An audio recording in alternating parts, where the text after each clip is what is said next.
Hi everyone, today I'm going to build on what we did the last lesson, which is the online lesson on Gauss law and the summing of the electric field due to small elements, the collective effect of the electric field due to small elements on the point. We're going to extend this to this thing called capacitor today. So I'm going to show you various things about capacitor, the definition of capacitor, starting off a parallel plate, and then I'm going to show you how to derive capacitance of various common objects that you may be tested on. And I'm going to show you discharging and charging, how we can derive it, and some of the ideas and principles behind the derivation.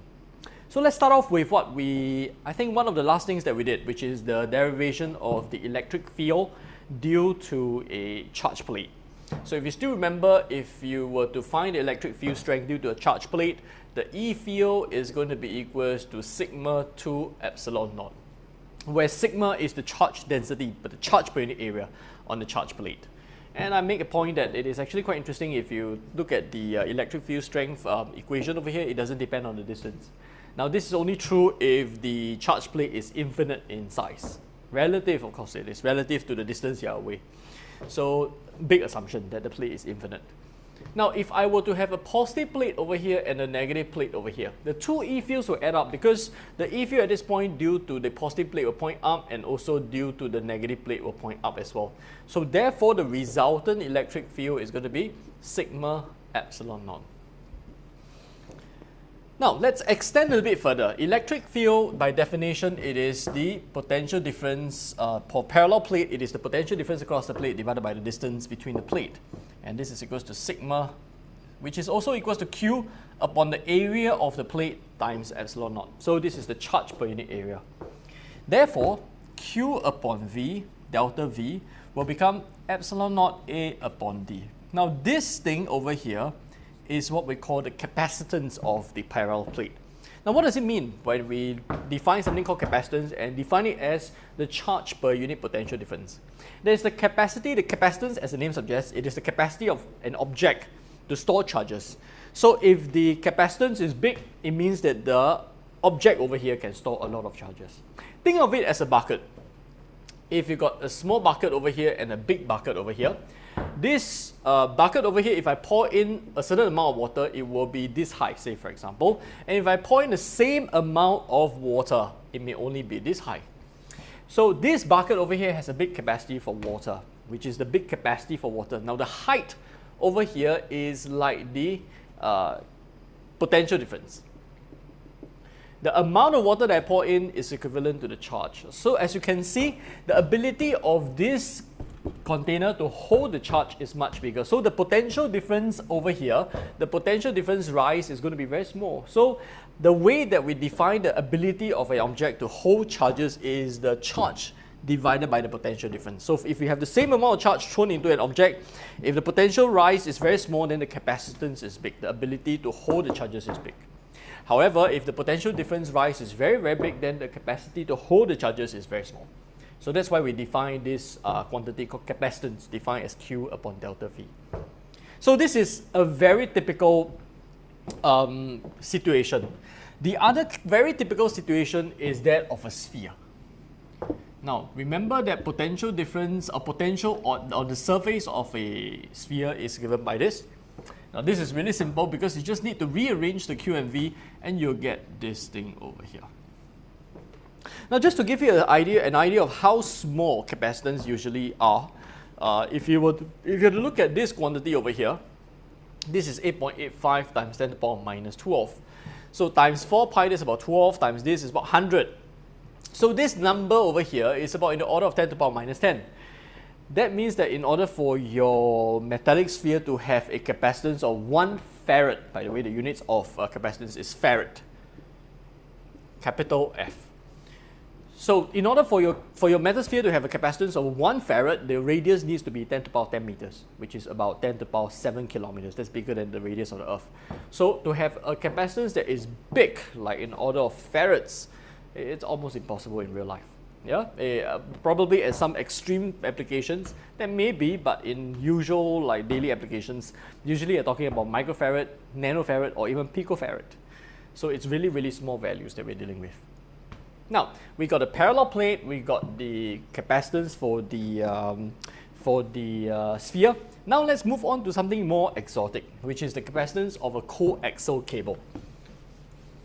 Now what is a coaxial cable? A coaxial cable, as the name suggests, is basically a cable with two metallic cylinders that is along the same axis. So you've got this, and then you've got a bigger one over here. This radius A, this radius B, say for example. So charges will flow in one direction for one of the cylinders, in the other direction for the other cylinder. So this is a coaxial cable. I'll leave the advantages and disadvantages of this compared to the other cable, like the twisted wire cable, to another occasion. But we are going to talk about the capacitance of this, this cable. So remember, before we go into the capacitance of this cable, let's talk about the electric field strength. It was derived in the previous lesson that if you draw a Gaussian surface like this, and if the charge per unit length, the charge per length is equals to rho, then the electric field multiplied by the area where the field emerges from, which is the circumference times the length, must be equals to the charge enclosed divided by epsilon naught. This is Gauss' law. So if you derive it, you'll get electric field as equals to rho 2 pi epsilon naught R. This is the electric field from a charged conductor. So if you apply it to this case, let's take a look.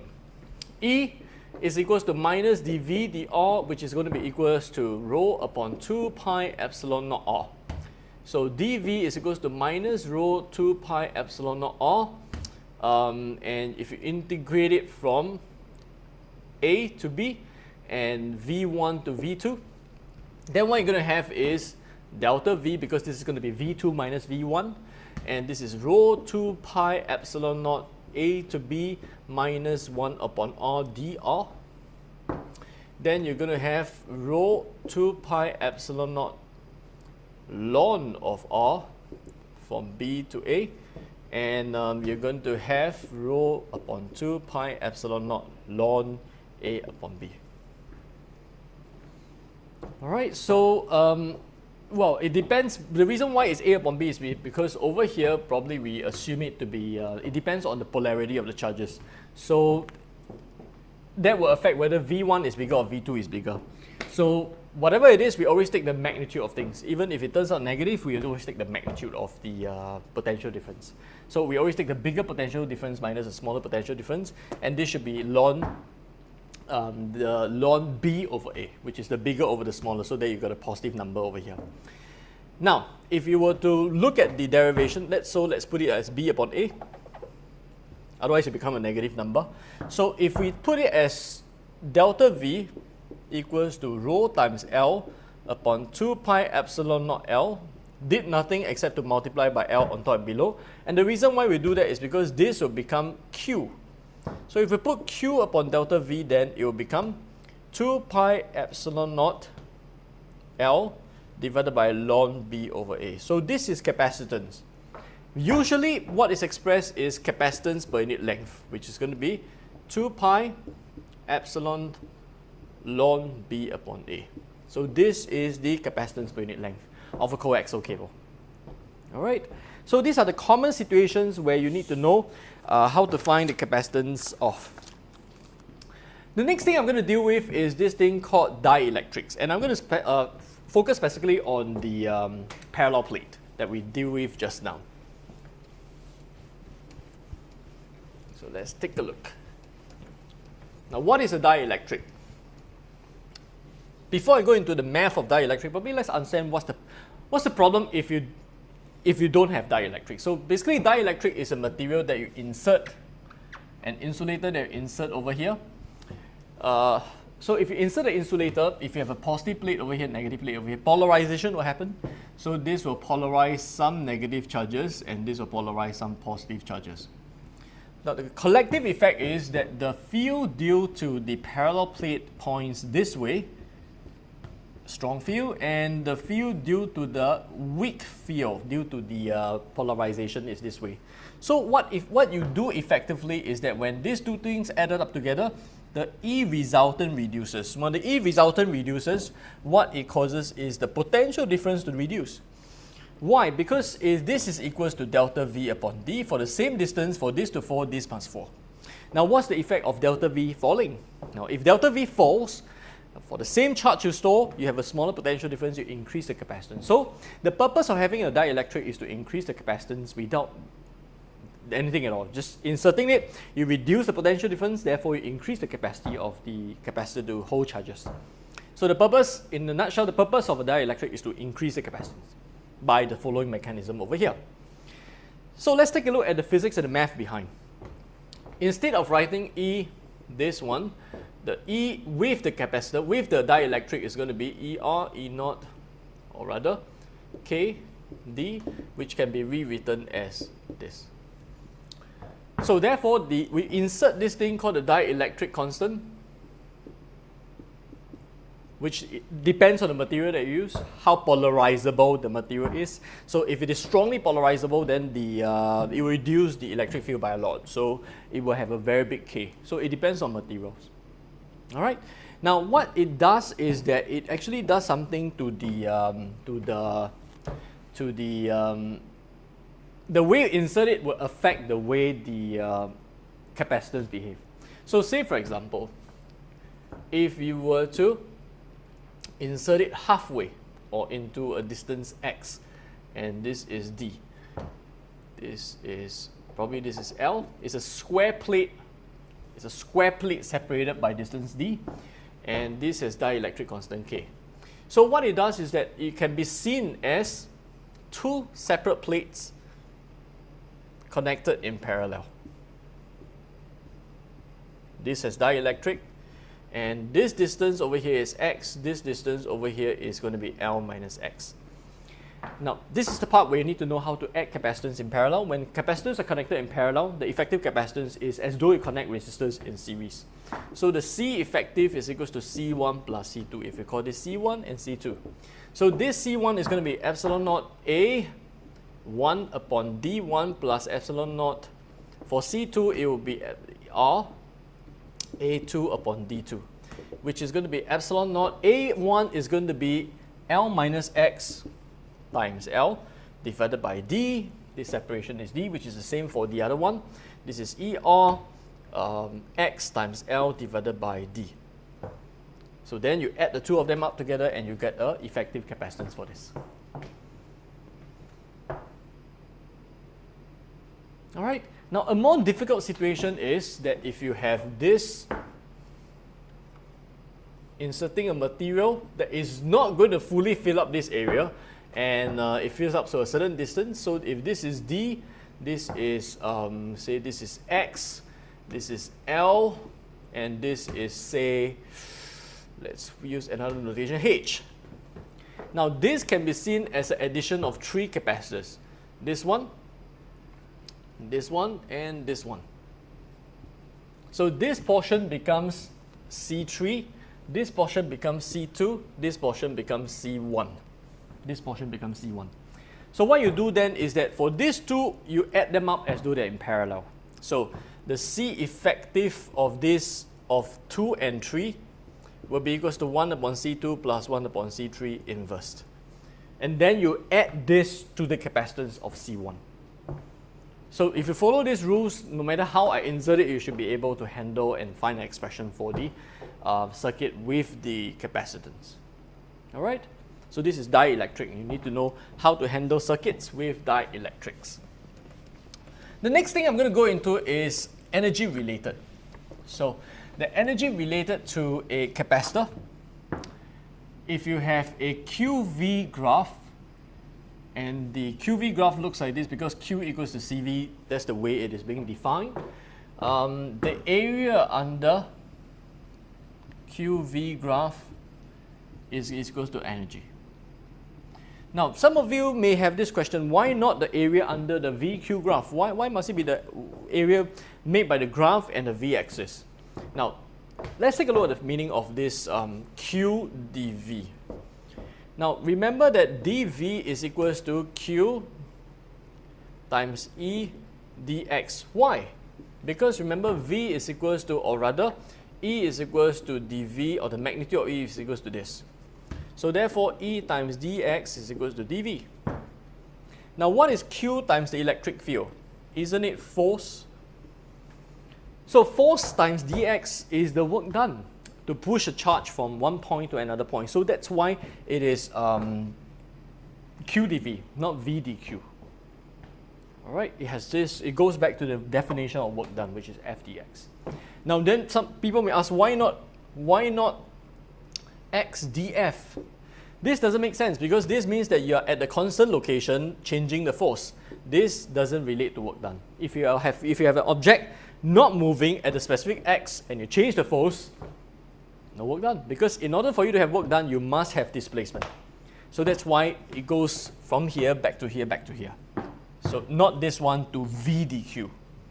All right, so back to this, therefore energy is equals to half QV, which is half CV squared or half Q squared upon C. Basically, you do substitution using the equation CV equals to Q. This one you eliminate Q, this one you eliminate V using this equation. Now one of the equations that you may have to know is this equation called the energy density. Now energy density, which is, say, if you have a parallel plate, this is separated by D, this area is A, so the energy is equals to half CV square, which is half epsilon naught A upon D V square. Now energy divided by area times this one will be the volume of the space in between, which is half epsilon naught V square upon D square, which is equals to half epsilon naught E square. So if you take half times the constant times the electric field strength between the two plates, you'll get the energy density trapped between the two plates, which is quite an interesting idea. I mean, the energy, the amount of energy inside the volume that you have. So this is energy aspects. The last one that I'm going to go through, which is also a rather important part, is the discharge characteristics and the charging characteristics of a capacitor. Now, if we connect a circuit which is in series, say if we have a battery of EMF E, resistor R, and I got a capacitor over here of capacitance C, basic circuit theory will tell us that this will be Q upon C, which is the V of R plus V of C must be equals to this because they're connected in series. Now, I is dQ dt. If you rearrange the circuit, you're going to get E, and this,